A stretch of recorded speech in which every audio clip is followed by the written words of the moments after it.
Para sa nature tripping, pwede pasama sa tour package ang Hickming Falls. Halos 1 oras mula sa Virac, mararating na to.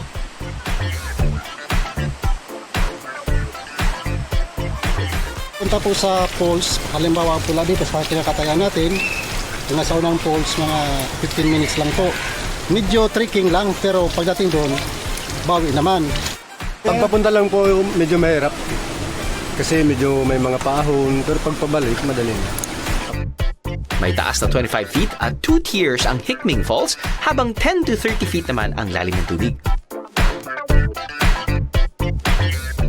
Tayo nakarating na doon, pwede tayo mag-picnic, pwede tayo mag-family bonding, tapos maligo, wanto sawa ng paliligo, kasi napakalinis po ng tubig dito sa amin sa Hickming. Ayon sa mga residente ng barangay Hickming, marami ring ginto sa lugar.